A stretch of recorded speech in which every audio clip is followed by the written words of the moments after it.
ताज बेगम वो भी मुस्लिम थी और सब छोड़ करके व्रज में रहने लगी थी। उनको मंदिर में प्रवेश का अधिकार नहीं था, तो वो बाहर बैठ करके दर्शनार्थियों से पूछती थी कि आज ठाकुर जी ने क्या पहना है। तो दर्शनार्थी आकर के उनको बताते थे आज ठाकुर जी ने ऐसी पोशाक पहनी, ऐसी पोशाक पहनी। हाँ, मिल गया। हमारे पूज्य नाना जी कहते थे कि अगर कथा में अचानक से किसी भक्त की याद आ जाए तो समझो वो भक्त अपनी दिव्य चेतना से कथा में आए हैं। तो अभी ताज बेगम बैठी हैं यहाँ पे, सुन रही हैं कथा। किसी ने कहा कि भाई तू एक तो मुसलमान नहीं है, ताज बेगम अकबर की पत्नी थी, ठाकुर जी की छवि देख करके इतनी मोहित हो गई, ना कभी कथा सुनी, ना किसी आचार्य का संग किया, ना किसी सत्संग में गई, ना कभी नाम जप किया, केवल अकबर के साथ व्रज में, अकबर तो राजा है, आया व्रज घूमने के लिए, साथ में आई थी, तो केवल श्रीनाथ जी का दर्शन कर लिया खिड़की में से। बस वही छवि देख करके ऐसा ज्वर चढ़ा कि वापस आगरा जाकर के खूब चिकित्सक आए लेकिन बुखार नहीं उतरा। तब अकबर ने कहा कि कैसे आप ठीक होगी? बोले कि मुझे व्रज छोड़ दीजिए, बस मुझसे और कुछ होगा नहीं, मुझे उनको देखते रहना है बस, और मेरे से कुछ बनेगा नहीं। कई बार बंधुओं, हम पूर्व जन्म में भक्त होते हैं पर तब हमसे कुछ अपराध बन जाता है जिसके कारण अगले जन्म में हम ऐसे किसी योनि में या किसी परिवार में पहुंच जाते हैं जहां दूर दूर तक भगवत सत्संग चर्चा आदि नहीं, लेकिन फिर भी पूर्व जन्म का हमारा जो भक्ति भजन भाव था उसके कारण कभी कभी संचित रूप से हमें ठाकुर जी दिख जाते हैं, मिल जाते हैं और हम भजन में प्रवृत्त हो जाते हैं। कई लोग हिंदू हैं, कई लोग सनातनी हैं, कंठी माला पहनते हैं, घर में पूजा सेवा करते हैं, पर फिर भी इतना प्रेम नहीं कर पाते ठाकुर जी से। केवल और केवल नियम पूर्ति में ही उनका ध्यान ज्यादा रहता है, बाकी ठाकुर जी के प्रति इतना समर्पित नहीं हो पाते। पर कई लोग, अगर वर्षा हो रही है आकाश में और हिरण्यकश्यप तिरछी नजर से देख ले तो इंद्र की मजाल नहीं कि एक बूंद भी गिरा दे ऊपर से। इतना शासन हिरण्यकश्यप का। उस कुल में जन्मे श्री प्रहलाद जी महाराज, वो कैसे भक्त हो गए ठाकुर जी के। खूब मारने का प्रयास कर लिया, कुचलने का प्रयास कर लिया, अग्नि में जलाने का प्रयास कर लिया, पानी में डुबाने का प्रयास कर लिया, सब प्रयास कर लिए, लेकिन भजन गया नहीं चित्त से। वो 5 वर्ष की अवस्था में नृसिंह को प्रकट कर दिया। ये एक जन्म का तो नहीं हो सकता।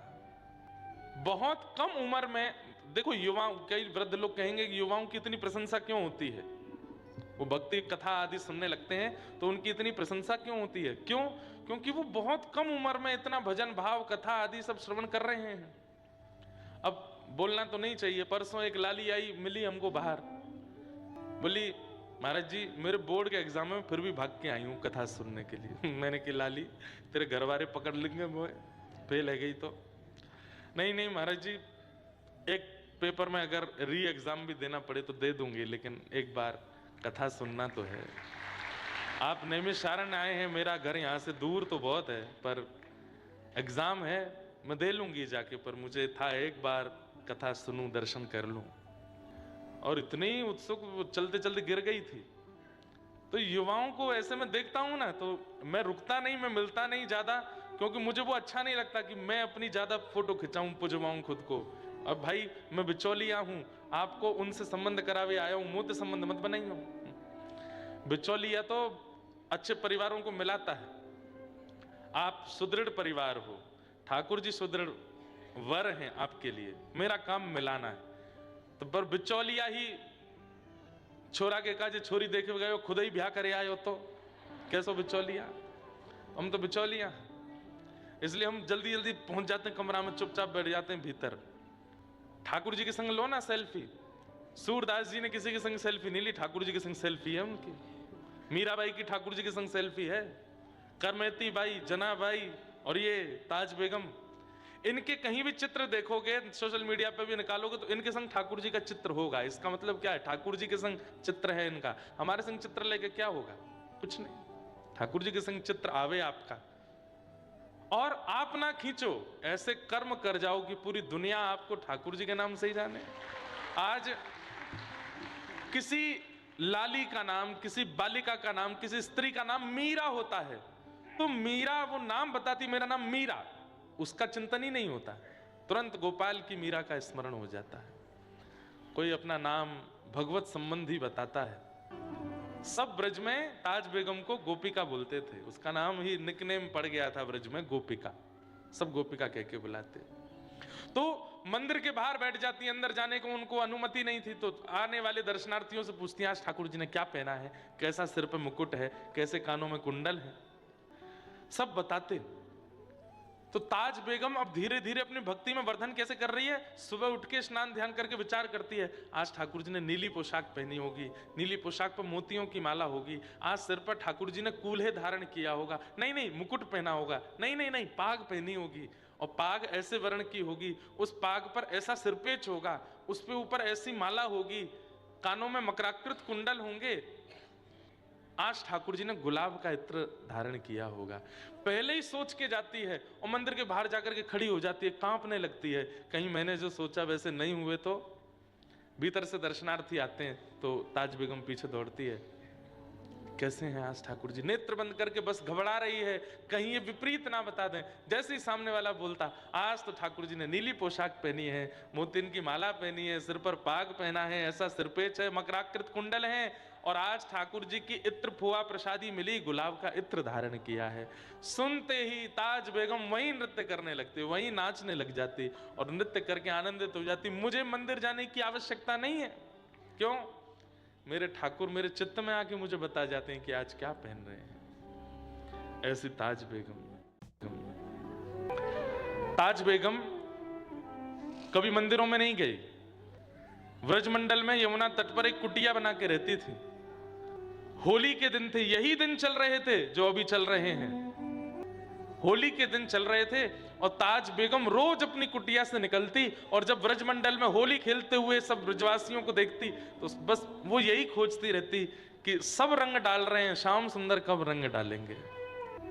उसी दिन सुबह सुबह ताज बेगम नेत्र बंद करके बैठी और उसको सर्वांगीण ब्रजमंडल में होली का दर्शन हुआ, उस होली का जो द्वापर में हुई थी।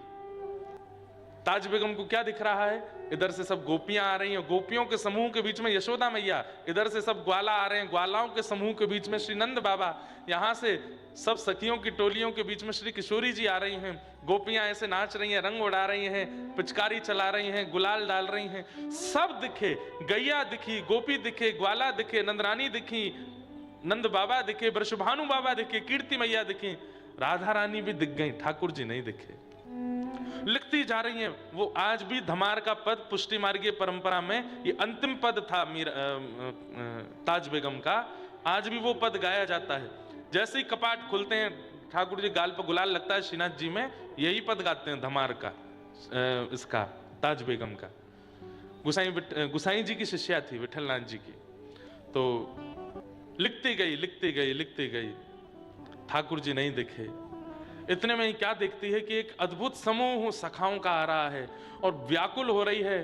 ताज बेगम अपना संपूर्ण जीवन ब्रजमंडल में निकाल दिया, ठाकुर जी का कभी अनुभव नहीं हुआ, तभी क्या देखती है, पीतांबरी पहने श्याम वर्ण के श्री ठाकुर जी, उनके चरण दिखाई दिए, उनके घुटने दिखाई दिए, उनका कटी भाग दिखाई दिया। कटी में क्या देखती है कि फेंटा में गुलाल बांध रखा है, पिचकारी डाल रखी है।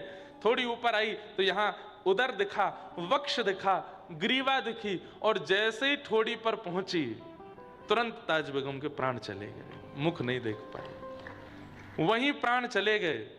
तो ताज, अब पद लिखने वाले जो होते हैं वो अंतिम कड़ी में अपना नाम जरूर लिखते हैं, कई लिखते हैं कई नहीं भी लिखते, और कईयों की एक छाप होती है। जैसे हम कोई पद रचना करते हैं तो हम छाप गिरधर की देते हैं, अपने ठाकुर जी की छाप, अंतिम पंक्ति में गिरधर नाम आएगा।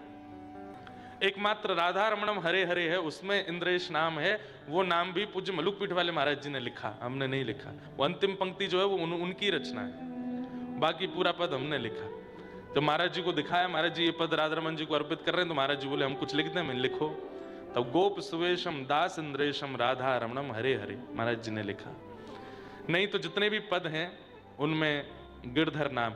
वृंदावन प्यारो, वृंदावन में भी नाम पूज्य पिताजी ने लिखा, उसमें भी अंतिम पंक्ति में गिरधर लाल जी का नाम है। जिनकी कृपा से यह रस प्रगटो, जिनकी कृपा से यह रस प्रगटो, वृंदावन अभिराम, हम सबको प्राणंते प्यारो, हमारो गिरधर लाल।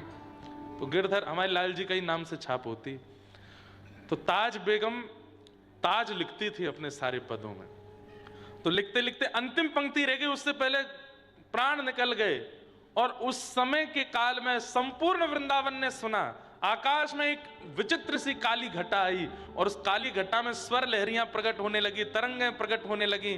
और तभी क्या देखते हैं, कमल नयन श्याम सुंदर प्रकट हो गए। और ताज बेगम का जो अंतिम पद का जो अंतिम भाग था, जो रह गया था अधूरा, ठाकुर जी ने अपने हाथ से लिखा, निर्तत आवत ताज के प्रभु गावत गीत दमार। अंतिम पंक्ति ठाकुर जी ने लिखी और श्री ताज बेगम को अपने साथ ठाकुर जी निकुंज में लेकर के प्रविष्ट हो गए। ऐसे ऐसे चरित्र हैं भक्तों के, मैं क्या कहां तक कहूं। मास कथा मैंने कही है 1 महीने तक, और भी कई प्रकल्प प्रयास चल रहे हैं। एक बार मन है कि केवल अभी ठाकुर जी अनुग्रह करेंगे, साल में 2 साल में एक स्थान पर बैठ करके कम से कम 108 दिन तक 108 भक्तों के चरित्र सुना, और वो चरित्र ऐसे हों जिनको सुनकर के व्यक्ति का। और एक बात आपको स्पष्ट बता दूं, ठाकुर जी की लीला सुन के इतना परिवर्तन चित्त में नहीं होता, भक्त चरित्र सुन के हो जाता है। भक्त चरित्र हृदय का मार्जन कर देता है। ठाकुर जी का चरित्र तो ठाकुर जी को प्रकट करता है, पर घर पर अतिथि को बुलाने से पहले घर की साफ सफाई भी तो जरूरी है।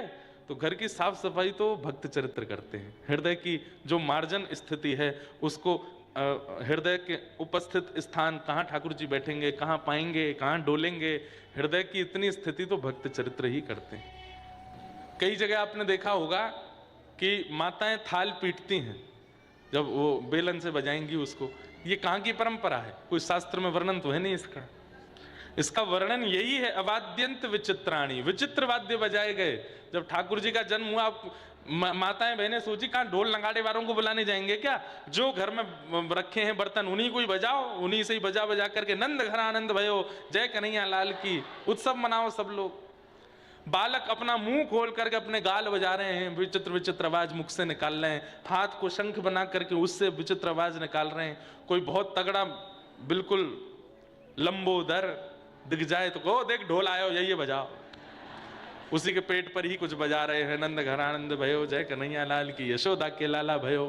कोई बिना बाल वारे आए गए तो उनके सिर पर चढ़ के उसके सिर पर ही तबला बजा रहे हैं। और कभी किसी के संग ऐसा कर भी रहे हैं तो उसको बुरा भी नहीं लग रहा है, वो भी नाच रहा है, आनंद घर आनंद भयो, जय कन्हैया। ऐसे उत्सव मनाना है व्यवस्थित। किसी को ये नहीं पता कि हमने भोजन किया कि नहीं, हमने पानी पिया कि नहीं, हम सोए कि नहीं।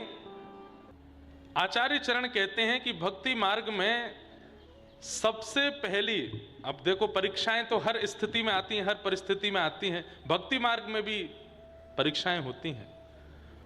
ठाकुर जी के प्रकट होते ही 6 दिन के अंतराल में पूतना का आगमन हुआ। इसका मतलब क्या है?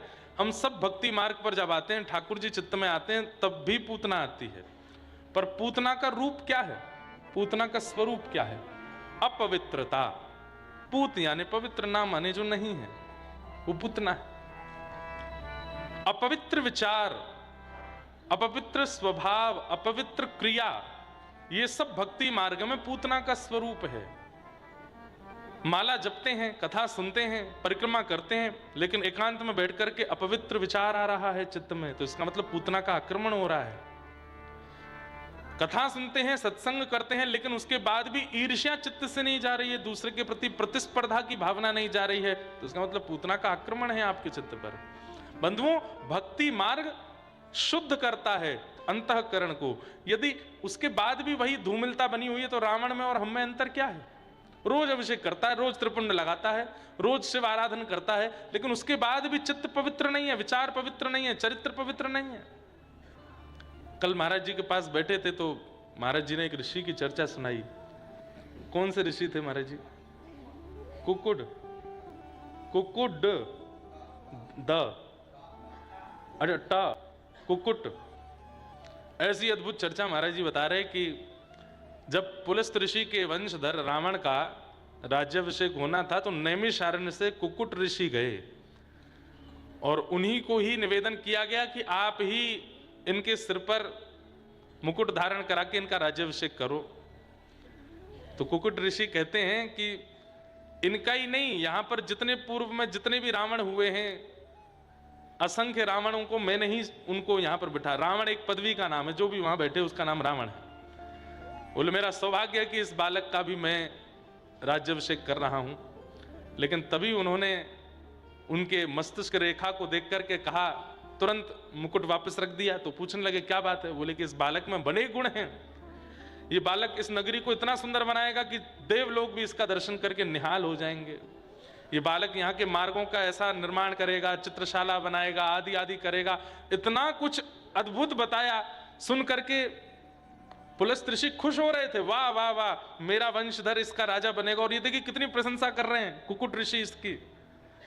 फिर पूछा, तो फिर इतने गुण हैं तो फिर आप राज तिलक क्यों नहीं करते, आप इसके सिर पे मुकुट क्यों नहीं धराते?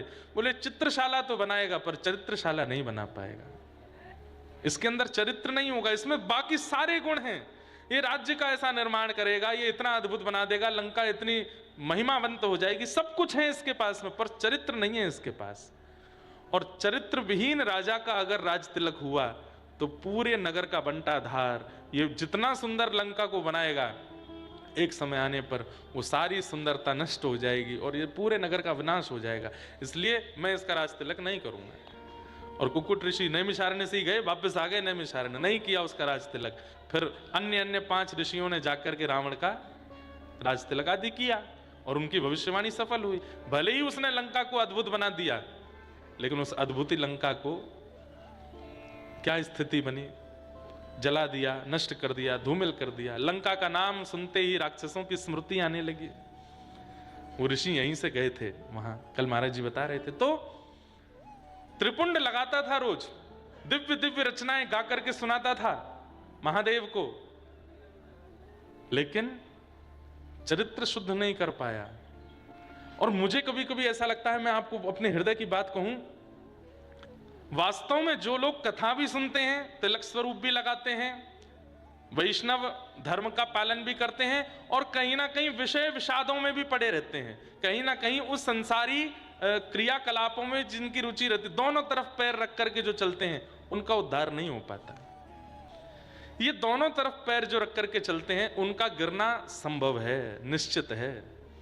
एक तरफा रहिए, इस तरफ यदि आए हैं तो पूरे पूरे इस तरफ आइए, भली धीरे धीरे आइए, धीरे धीरे वहां से सब छोड़ने का प्रयास कीजिए। छोड़ने का प्रयास मतलब घर परिवार नहीं, विषय, वहां धीरे धीरे छोड़ने का प्रयास कीजिए। अपने आचरण को शुद्ध करना, भोजन को शुद्ध करना, नियमों में शुद्धि लाना, उसको धीरे धीरे छोड़ करके पूरे पूरे इधर आने का प्रयास कीजिए। और यदि वही अच्छा लगता है तो फिर इस स्थान का त्याग कर दीजिए। तिलक विलक मत लगाइए, एकादशी एकादशी सब प्रणाम करिए सबको, या तो पूरे वहीं के रहो या पूरे यहीं के रहो। ये दोनों तरफ रहने का प्रयास यदि करोगे तो रावण ही है। वो शंकर आराधन भी करता है और चरित्र विहीन कर्म भी करता है। तो भक्ति मार्ग में जब विषय चित्त में आने लग जाए, वो पूतना है, उसको निकालो, उसको मत आने दो। और हम तो कहते हैं भजन करने का सबसे उत्तम समय कौन सा है? ब्रह्म मुहूर्त। भजन करने का सबसे उत्तम मुहूर्त कौन सा है? बोले रात्रि की बेला। भजन करने की सबसे उत्तम मुहूर्त कौन सा है? बोले सुबह सूर्योदय हो उसके बाद ना। जब विषय चित्त में आवे उसी समय भजन करने बैठ जाओ। अब हम बहुत सारी बातें तो मंच से नहीं बता सकते, पर जैसे पानी पूरी की इच्छा हो गई, जीभ में पानी आ रहा है, पानी पूरी खानी है, उसी समय आसन लगाओ, हाथ में लो माला, पूरा ठाकुर जी का स्मरण कर लग जाओ भजन में। बोले जीभ बहुत विचलित कर रही है ठाकुर जी, इसको संभालो। और जैसे नाम जप करोगे, जब इंद्रिय विषय युक्त हो उसी समय भजन करने लग जाएं, तो वो इंद्रिय विषय विमुक्त हो जाएगी। धीरे धीरे होगी पर हो जाएगी। केवल एक नियमित समय बांध लिया है, 4 बजे से 6 बजे तक भजन करना है, फिर पूरे दिन डोलते रहना है। अब जब जब विषय चित्त में आ रहा है, आप सोच रहे हैं कल ही करना है भजन, तो नहीं, जब जब चित्त में विषय आवे तब तब भजन करो, जब जब पूतना आवे तब तब उसका वध करो। ये विषय चिंतन पूतना है। पूतना आई, सबको अपनी ओर आकृष्ट कर लिया, सब उसको देखने लगे। यह भी पूतना का स्वरूप है कि भगवत भजन में लगे हुए जीवों को अपनी ओर आकृष्ट करे, वो पूतना है। सब उसके प्रति आकृष्ट होने लगे, सब देखने लगे। पूतना भीतर प्रवेश हो गई। यशोदा मैया ने जैसे ही देखा, लाला को गोद में दे दिया। सुंदर है, स्वरूपमान है, खूब विस्तार से हमने कही है कई बार कथा। पर यहां पर एक प्रश्न मुझसे किसी ने किया था कि महाराज जी, बाहर के सब ब्रजवासी पूतना के रूप पर मोहित हो गए, ये बात समझ में आती है, पर यशोदा मैया उन्होंने विचार क्यों नहीं किया, तुरंत लाला को गोद में क्यों दे दिया? बंधुओं, यशोदा मैया कौन है? आचार्य है। आज यशोदा मैया की कृपा है कि सब घर में लड्डू गोपाल विराजमान है। यदि वे नहीं चाहती तो उनको लाला कोई के घर में जातो।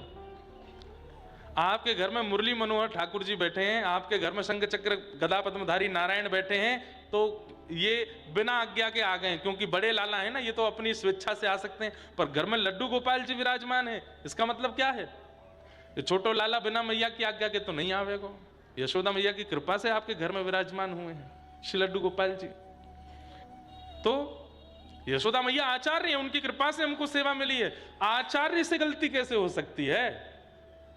वो पूतना की गोद में ठाकुर जी कैसे दे सकते हैं? तब यहां पर एक आचार्य ने वर्णन किया कि भाई वो आचार्य हैं, और आचार्य का काम क्या है? योग्य अयोग्य का विचार ना करके सबको ठाकुर जी की शरणागति कराना। ये नम रक्ष जगन्नाथ बहुजन्मापराधनम, इसने बहुत अपराध अपने जीवन में किए हैं, इसकी रक्षा करना ठाकुर जी आपका दायित्व है।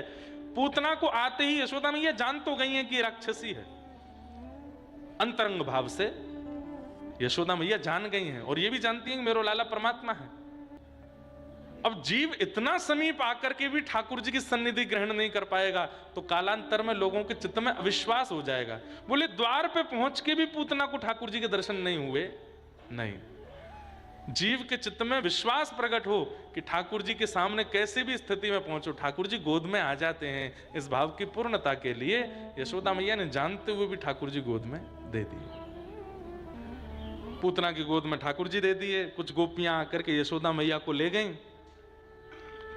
कहते हैं भगवान ने अपने आंखों पर हाथ रख लिया, नेत्र बंद कर लिए। पूतना कितनी बड़ी दुर्भाग्यशालिनी है, सब उसके रूप पर मोहित हो गए, पर जिसको मोहित होना चाहिए वही नहीं हुआ।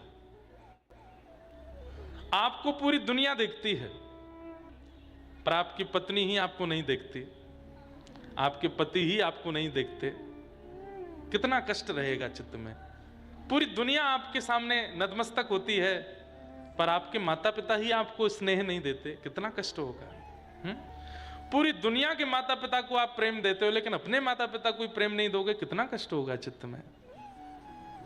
हम लोग इसी स्थिति में हैं, हम लोक रंजन में रहते हैं, ये रीझे वो रीझे, वो भी रीझे ये भी रीझे, सब मुझसे रीझ जाएं, पर ये रीझे इसके लिए हम कुछ नहीं करते, सबको रिझाने में लगे। पूतना ये तो करी, सबको रिझा लिया उसने, लेकिन जिनको रिझाना चाहिए था वो नहीं रिझे। पर सबरी से सब नहीं रीझे थे, राघव जी रीझ गए थे।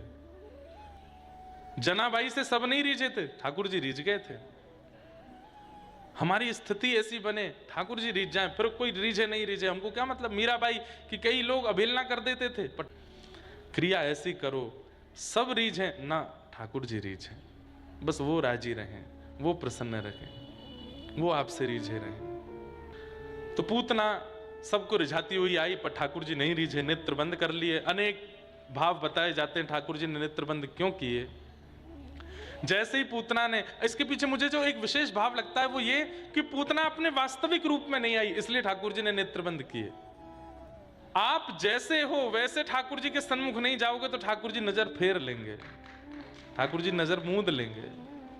ठाकुर जी कहेंगे है तो पाखंडी, है तो ढोंगी, है तो दारी को बड़ो ऊधमी, मेरे सामने देख कैसे संत बन के आए हो। ठाकुर जी नेत्र बंद कर लेते हैं। नहीं, जैसे हो। मैं कहता हूं वंशी अधर पर क्यों लेटती है, क्योंकि पोली है और अपने पोलेपन को छुपाती नहीं है, ठाकुर जी के आगे प्रकट कर देती है, इसलिए ठाकुर जी अधर पर धारण करते हैं। तबला क्यों नहीं बजाते, पोला है लेकिन छिपा के रखता है। सितार क्यों नहीं बजाते ठाकुर जी, पोला है भीतर से, तंबूड़ा है लेकिन छिपा के रखता है। अपने दोषों को जो छिपा लेता है, दोषों का निवारण नहीं करता, दोष छिपाता है, ठाकुर जी उसको धारण नहीं करते, पर छिद्र होते हुए भी प्रकट कर देती है ठाकुर जी के आगे। ठाकुर जी अधर पर बिठाते हैं उस वंशी को।